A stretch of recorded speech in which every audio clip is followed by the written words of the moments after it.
Welcome to Facts TV News, where everything is true. Another Park Lane resident gone missing. Residents of Park Lane are fearing the worst after another member of their community has gone missing. The man, identified only by his alias Rudy, has been missing since Tuesday, September 7, after he left the community. He has not been seen or heard from since. The missing person case was confirmed by the police from the St. Andrew North Division.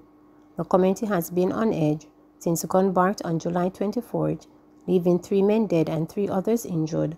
The infighting between the factions flared up after the abduction of a prominent resident known as Kishi was abducted by men posing as law enforcement officers. He has not yet been found. Since then, a joint police-military presence has ensured that no further reprisals have occurred, but a heavy tension remains.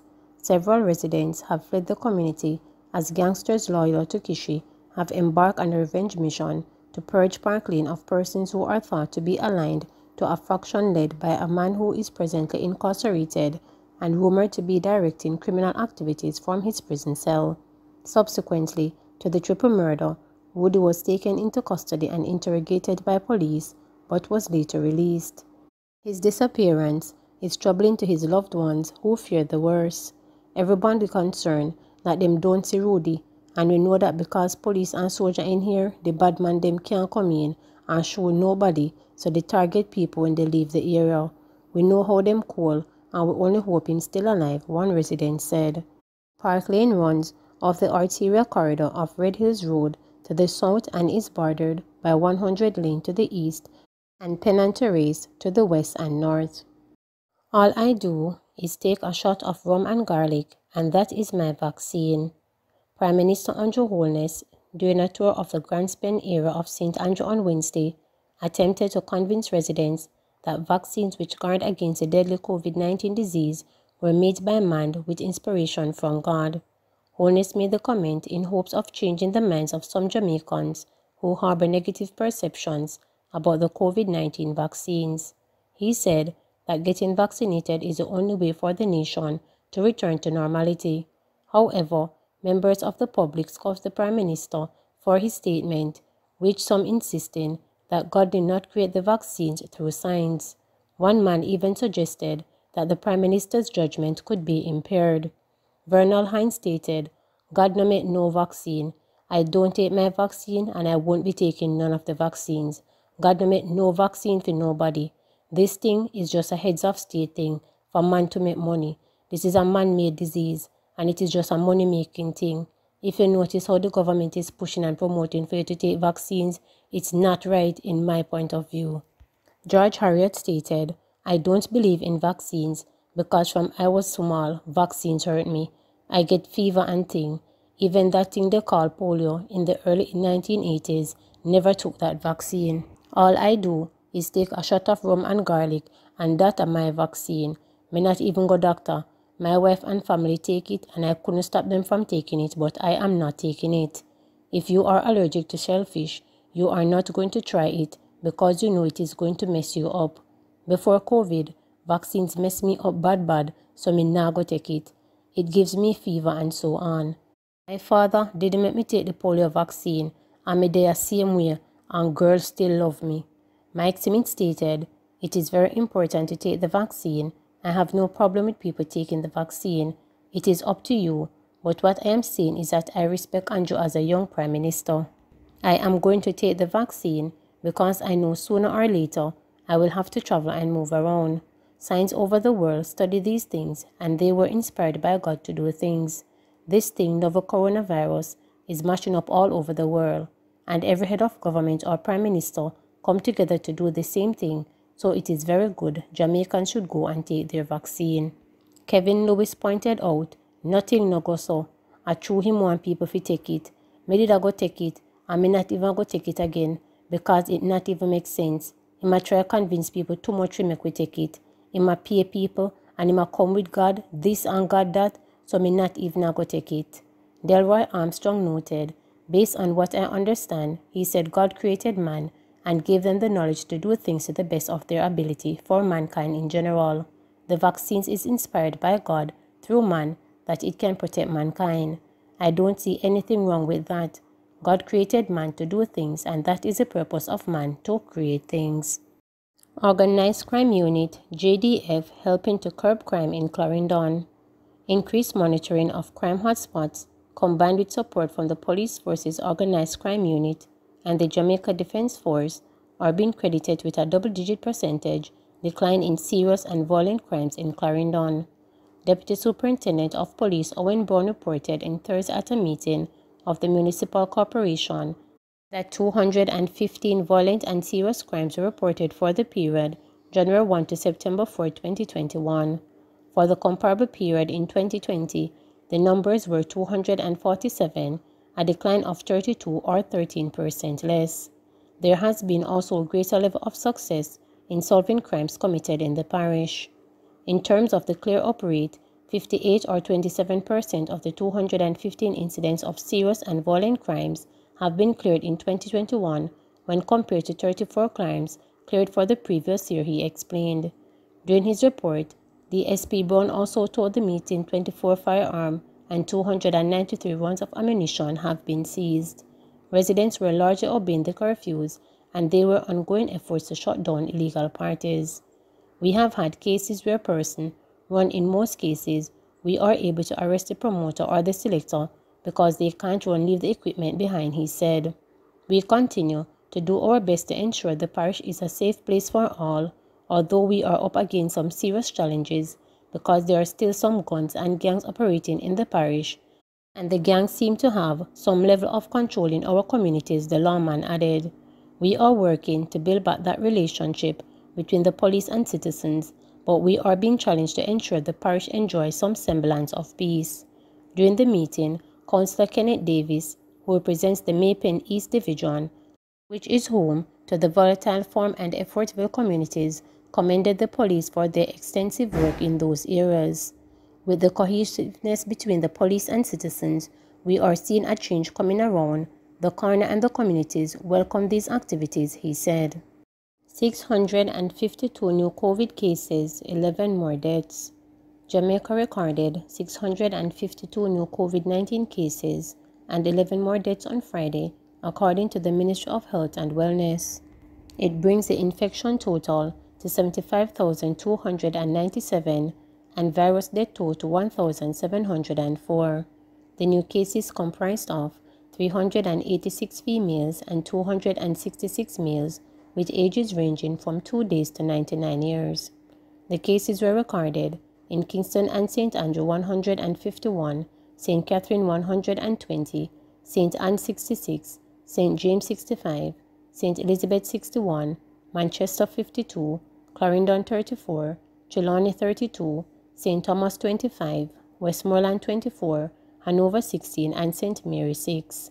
Jamaica has 23,645 active cases after 110 people recovered from the virus, bringing the total number of recoveries to 49,445. Currently, 802 people are hospitalized, 110 of which are severely ill, while 60 are critically ill, and 152 are moderately ill. Tufton tours of COVID-19 vaccination sites in St. James. So, the cardinal rule of vaccine is to take the first one that you get, because no vaccine is in Jamaica today that has not gone through a process to make sure that it is safe. A multinational group of people, experts say, they trial the vaccine on animals, then they trial it on people, okay? And then after it is proven to be safe, then they approve it to come to Jamaica. We don't bring vaccines in Jamaica that's not safe. That's one. Secondly, the reason why I said take the first one you get is that we know too many people who waiting on a particular vaccine. It don't come, them get COVID and them die, including two of my good friends. They were older than you. They were in their 70s and 80s. They were waiting on the Pfizer, and they had the AstraZeneca to take. Well, both of them got COVID and they died 3 days apart. And God idea of waiting on a brand don't make no sense. The difference between the vaccines is that you have one that is a one dose, which is the Johnson & Johnson. So if you're afraid of needle, then you might only one needle going in your hand one time. It is good, but it's a one shot. The Pfizer, you can give children 12 to 18 because they have done the trials on children. So the school children, we give them the Pfizer. The AstraZeneca is a 2-dose, just like the Pfizer, but the AstraZeneca is for 18 and over. So all of them are good. It's just that some of them are different in terms of the 1 needle versus 2 needle, or the 12 to 18 versus 18 and over.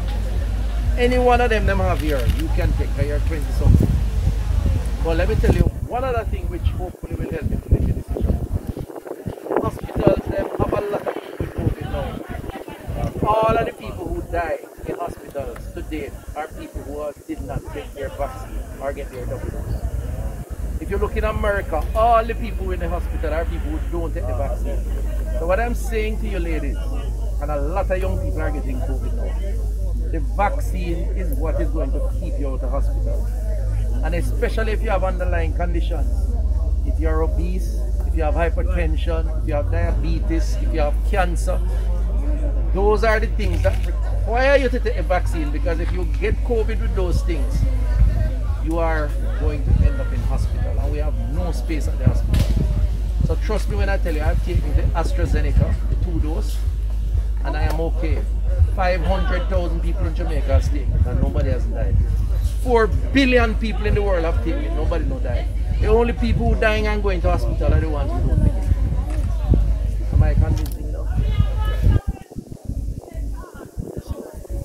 Yes, sir, sure. Thank you very much. So you convince her for me now, because don't leave here not take the vaccine, I don't want you to regret it. And as you do, when you take it, you just take 2 Panadol when you go home. Now the worst that happens to you is that you feel a little flu. But by one day, you're back to normal and you get the protection. Very important. The Montego Bay leg of my tour to communities outside of the town centers. We'll pass through the town centers, but we'll go into some of the off-roads to promote the vaccination message to Montegonians. We have done Hanover, we've done Westmoreland, Prime Minister did St. Thomas and parts of Kingston, and I'm in St. James today. We have more sites than we would normally have, particularly in some of these rural parts, and we have our members of parliament, councillors, other leaders who are mobilizing. We have town criers out, and we have transportation in some cases to bring people in. We just started, as you can see, a little late start.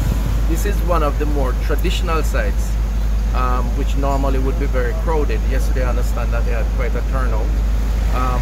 They had a good turnout this morning. It has tapered off. I'm sure more people will come later on. But I suspect too that because we have so many other locations today, given the community-based approach, some people who would have come from out of the community will go to their community centers. So we're still expecting to have a good day, and you know, it's all about trying to take the vaccine program to the people. Our Pfizer vaccines have an expiry date that goes into the next few months at least, I think. So there's no issue there. We do have some AstraZeneca vaccine that will expire at the end of September, but not right now. And so we're administering those. We will not administer vaccines that are expired. The persons don't have to worry about that. We have vaccines coming in later this week, more J&J, and so we're not worried about vaccine availability at this point in time. We continue to conduct surveillance on the virus, its spread, and the type of variant that is in the population. As you know, we collect samples. We send samples to 3 sites out of Jamaica for those samples to be tested. Now that we know that there is the MU variant in the Caribbean, and it is one of concern, then we will pay particular attention to ensuring that we not only test for Delta and the others, but we test for this particular one. It's something we expect. New variant will emerge, particularly because the world has not overcome majority of vaccination, and that is what gives rise to new variants emerging. So what we have to do is continue to monitor, and then we pronounce once we find evidence. Please remember to subscribe, like, share, and click the notification bell for daily updates.